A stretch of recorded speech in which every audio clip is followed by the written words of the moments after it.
దురదృష్టకర విషయం ఏంటంటే ప్రతి ఒక్కళ్ళు అంటే చాలా అందరూ పక్క రాష్ట్రాల వాళ్ళు కూడాను ఎక్కువ గాంజా మన దగ్గర నుంచే వెళ్తుంది అనుకుంటా ఉన్నారు. అందులో అది పూర్తిగా అవాస్తవం కాకపోయినప్పటికీ నేను మీకు చెప్పాలనుకున్నది ఏమిటంటే మా నార్త్ కోస్టల్ సంబంధించి ఉత్తరాంధ్ర జిల్లా ఎస్పీలతో రోజు మాట్లాడుతున్నప్పుడు చాలా గాంజా మల్కాన్గిరి నుంచి కూడా మన వైపు వస్తూ ఉందన్న విషయం అనేది కరెక్ట్. అది ఒక వాస్తవం, కఠోరమైన వాస్తవం అది కూడా. సో ఒరిస్సా నుంచి వస్తుంది, ప్లస్ మన ఏజెన్సీ ఏరియాలో కూడా వస్తూ ఉంది. అది పక్క జిల్లాలకు వెళ్తున్నది, పక్క రాష్ట్రాలకు వెళ్తున్నమాట వాస్తవం. దాన్ని అరికట్టడానికి మనం అన్ని విధాలు చర్యలు తీసుకుంటాం. సోర్స్ని ఎట్లాగైతే సోర్స్ దగ్గర ఆపాలి అంటే ఎక్కడైతే పంట పండిస్తున్నారో అక్కడ ఆపడం, తర్వాత బయట ట్రాన్స్పోర్ట్ ఆపడం, తర్వాత కన్జ్యూమర్కి వెళ్ళే దగ్గర ఏ స్థాయిలో వస్తున్నా కానీ మధ్యధరలు ఎక్కడున్నా కానీ ఆపడం అనేది ఆ చైన్ మొత్తం ఎంటైర్ చైన్ని ఆపడం అనేది ఆలోచనతో చేస్తూ ఉన్నాం. కాబట్టి గాంజాకు సంబంధించినటువంటి మాకు యాక్షన్ ప్లాన్ చాలా క్లియర్గా ఉంది, కార్యాచరణ ప్రణాళిక ఉంది, దాని ప్రకారం చేయడం జరుగుతుంది. నెక్స్ట్ మీరు అడిగిన ప్రశ్న పోలీస్ స్టేషన్కి తీసుకున్నట్లయితే పోలీస్ స్టేషన్లు మోడల్ పోలీస్ స్టేషన్లు కానీ లేదా ఎల్డబ్ల్యూ పోలీస్ స్టేషన్ అంటే వామపక్ష తీవ్రవాదం ఉన్నటువంటి ప్రాంతాల్లో సంబంధించి కేంద్ర ప్రభుత్వం మంజూరు చేసిన నిధుల ద్వారా కట్టేటువంటి పోలీస్ స్టేషన్లు అయితేనేమి వీటన్నిటికి కూడా కొన్ని అసంపూర్తిగా ఉన్న వాటిని కంప్లీట్ చేసుకుంటాం. ఫండ్స్ కనుక ఇమ్మీడియట్గా రాకపోయినట్లయితే ఎస్ రెంటెడ్ బిల్లు కొంతకాలం కొనసాగిస్తాం. బట్ ఖచ్చితంగా మా పోలీస్ స్టేషన్లు అన్నీ కూడాను సొంత భవనాలకి ఓవర్ పీరియడ్ ఆఫ్ టైం మార్చుకోవడానికి దాని మీద చర్యలు తీసుకోవడం. ఎస్బీ కానీ స్పెషల్ బ్రాంచ్ కానీ లేకపోతే డిసిఆర్బి కానీ అంటే లా అండ్ ఆర్డర్ కాని పోస్టుల్లో నేటివ్ ఆఫీసర్స్ వేయచ్చు. Law and order police station మాత్రం వేయడం కుదరదు.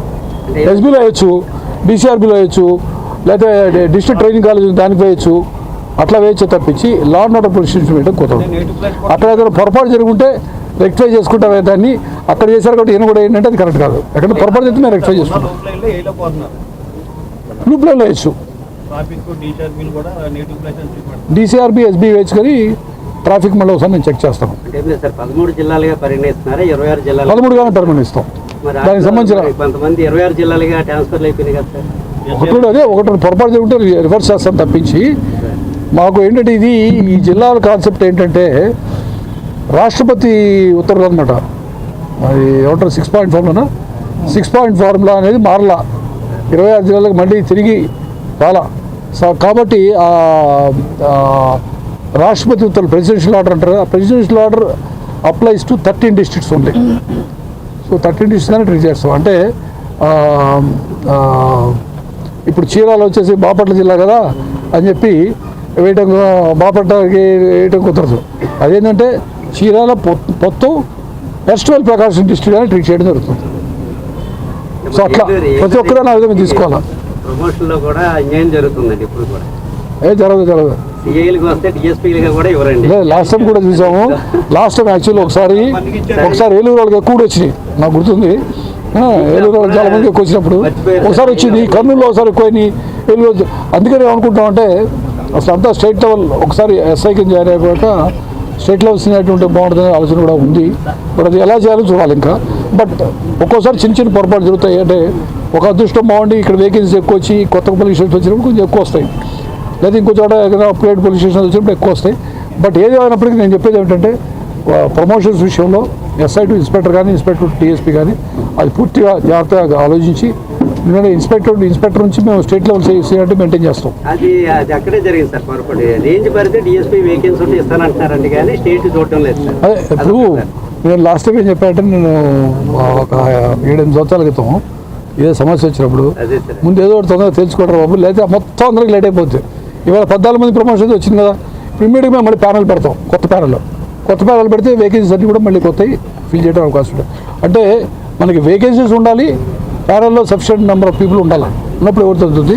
ప్యానల్ అయిపోయింది. ఇప్పుడు ప్యానల్ 14 మంది లాస్ట్ మిల్లరు అంటే ఎలిజిబిలిటీ ఉన్నది 14 మంది మిల్లరు. 14 మందికి ఇవాళ ఇచ్చేసాం. సో సెప్టెంబర్ 1 నుంచి ఆగస్టు 31 వరకు మళ్ళీ కొత్త ప్యానల్ ఉంటుంది. కాబట్టి కొత్త ప్యానల్ తయారు చేసి ముందు వేకెన్సీ అని ఇవ్వడం జరుగుతుంది. కొరత ఇప్పటి నుంచో ఉంటుంది సార్. సో ఈసారైనా సరే పోలీస్ రిక్రూట్మెంట్ ఏమైనా ఉంటుందా సార్?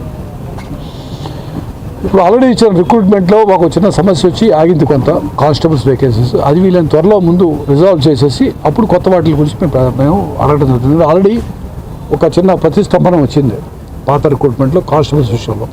అది ముందు రిజాల్వ్ చేయడానికి అన్ని విధాలు చర్యలు తీసుకుంటాం. అది చిన్న కోర్టు మ్యాటర్ ఉంటుంది, అది చూసేసి అది చేసినట్లయితే ఆ తర్వాత మళ్ళీ కొత్త రిక్రూట్మెంట్కి శ్రీకారం చుట్టం జరుగుతుంది. పాత అయిపోగా కొత్త చేయడం కుదవుతుంది. పనిచేసే పోలీసులే టార్గెట్గా ఆర్గనైజ్డ్ క్రైమ్గా వాళ్ళ మీద తప్పుడు పిటిషన్లు పెట్టడం, వాళ్ళని వేధించడం జరుగుతుంది. వాళ్ళతో పోరాడలేక పోలీస్ సిబ్బంది కొంతమంది వాళ్ళకి లోపాయికారి అయిపోతున్నారు సార్. ఇది చాలా తీవ్రమైన సమస్యగా క్షేత్రస్థాయిలో పోలీసులు ఎదుర్కొంటున్నారు. దీని మీద ఏదైనా చర్య చేపడతారు సార్? నేను చెప్తానండి, ఇందాక మీకు జవాబుదారీతనం అనేది దాని అర్థం ఏమిటంటే డీజీపీ దగ్గర నుంచి లాస్ట్ ఉండే కానిస్టేబుల్ వరకు అందరం కూడా మేము జవాబుదారీగా ఉండాలి, ఫస్ట్ పాయింట్. సెకండ్ థింగ్ ఏమిటంటే అది నేను నిష్కర్షగా చెప్పగలిగినట్టు నిర్మోహటంగా చెప్పగలిగిన విషయం ఏమిటంటే మేమందరం ఇందాక ఏ విధంగా అయితే డీజీపీ నుంచి కానిస్టేబుల్ స్థాయి అధికారం అని చెప్పారో అందరం కూడాను we're entitled to we're liable for scrutiny. మా యాక్షన్స్ అన్నీ కూడా స్క్రూటినీకి we're liable for that. So ఒక పిటిషన్ అనేది ఆయన మీద పెడతారా ఈయన మీద పెడతారా అని చెప్పలేము. ఎవరి మీదైనా పెట్టచ్చు, దానికి ప్రాపర్ ఎంక్వైరీ చేసి మాత్రమే యాక్షన్ తీసుకుంటారు. ఇందాక మీరు అడిగారు ఒక ప్రశ్నకి చాలా ఆధారాలు మనకు కనిపిస్తున్నాయి, అట్టని చెప్పి టక్కనే యాక్షన్ తీసుకోం. దానికి ఒక ప్రాపర్ ఎంక్వైరీ చేశాకే చేయడం జరుగుతుంది. అదేవిధంగా జస్ట్ బికాజ్ ఒక పిటిషన్ వచ్చిందనో ఆరోపణలు వచ్చినానో పనిచేసేవాడి మీద పనిచేసేవాడికి రాళ్ళు తగులుతాయి, చెట్టున్న పళ్ళున్న చెట్టుకే కదా రాళ్ళు బయటది. సో అవన్నీ జరుగుతాయి, అన్నీ I aware of all that. అట్లని చెప్పేసి ఏది కూడా తొందరపాటు చర్యలు ఎవరి మీద తీసుకోవడం జరగదు. అది ఒకటేమిటంటే తొందరపాటు చర్యలు తీసుకోకపోవడానికి కారణం ఏమిటంటే ఒకటి న్యాయం ధర్మం కాదు కదా, అది ఆలోచించేయాలని ఒకటైతే, రెండవది కోర్టులు చూసేది ఇప్పుడు కూడా ప్రొసీజర్ ఫాలో అయ్యేవా లేదా యాక్షన్ తీసుకోవడానికి కూడా. సో ప్రొసీజర్ ఫాలో అవ్వాలా, ప్లస్ నిజంగా వాడు తప్పు చేసి ఉండాలా, ఈ రెండు గమనించి మాత్రం యాక్షన్ తీసుకోవడం జరుగుతుంది. కాబట్టి ఎవరు కూడాను వాళ్ళు మనోధైర్యం కోల్పోవాల్సిన అవసరం లేదు. ఏ స్థాయి వారైనా మనోధైర్యం కోల్పోవద్దు, వాళ్ళ పని వాళ్ళు చేసుకోవాల్సిందే. వాళ్ళకి అందరూ కూడా నేను విజ్ఞప్తి చేస్తూ ఉన్నాను. మేము ఉన్నంతకాలం ఈ ప్రభుత్వం అదే విధంగా ఆలోచిస్తామని చెప్పి అందరికీ తెలియజేసుకుంటా ఉన్నాం. మొత్తం బాగా తగ్గిపోయింది ఆంధ్రప్రదేశ్ రాష్ట్రంలో, ఏఓబీ ప్రాంతంలో కూడా బాగా తగ్గిపోయింది. సో దాని గురించి ఎప్పటికప్పుడు అప్రమత్తంగా ఉన్నాం. మన జిల్లా ఎస్పీలు అయితేనేమి, మా ప్రత్యేక దళాలు ఉన్నాయి కాబట్టి గ్రేవన్స్ కానీ ఎస్ఐపీ కానీ ఎప్పటికప్పుడు అప్రమత్తంగా ఉండి ఏ విధంగా చర్యలు తీసుకుంటాం. ఒక కౌన్సిలింగ్ లాగా లాయర్లని డాక్టర్ని కూడా పెట్టి ఇదంతా కూడా చేయడం జరిగింది. అవసరాన్ని బట్టి మళ్ళీ అటువంటి కేసులు కనుక వచ్చినట్లయితే కఠినంగా వ్యవహరించడం జరుగుతుంది. వాటిని మళ్ళీ పాత పద్ధతి ప్రకారం కానీ ఇంకా ఏదైనా కొత్తగా ఏదైనా ఉన్నట్లయితే ఆలోచన చేసి ఖచ్చితంగా అరికట్టడానికి ప్రయత్నిస్తాం. కానీ ఈ మధ్య మాకైతే మళ్ళీ అటువంటి కేసులు వచ్చినట్టుగా మా దృష్టికి రాలేదు. మీ దృష్టికి ఎవరు వచ్చినా కానీ ఇంకేమైనా కానీ మాకు తెలియజేసినట్లయితే ఖచ్చితంగా వాటి మీద కఠినమైన చర్యలు తీసుకుంటాం. ఇక్కడ రెండు విషయాలు తెలియజేస్తానండి. ఈ మధ్య మనకి ఒక రెండు చాలా చెప్పడానికి కూడా చాలా అభ్యంతరకరంగా జరిగిన రెండు లైంగిక దాడులు జరిగినాయి. ఒకటి ఉన్న 74 సంవత్సరాల వృద్ధురాల మీద లైంగిక దాడి జరిగింది, ఇంకొకటి 80 సంవత్సరాల వృద్ధురాల మీద జరిగింది. రెండిట్లో కూడా ముద్దాయిని పట్టుకోవడం జరిగింది, అరెస్ట్ చేయడం జరిగింది తప్పించి అసలు ఇది సమాజంలో ఎంత మనం తలదించుకోవాల్సిన విషయం, ఎంత సిగ్గుపడాల్సిన విషయం అని మనం అందరం కూడా అది పురుషులు కానీ స్త్రీలు కానీ ఆలోచించాల్సిన విషయం అని చెప్పి నేను సిన్సియర్గా ఆలోచిస్తూ ఉన్నాను.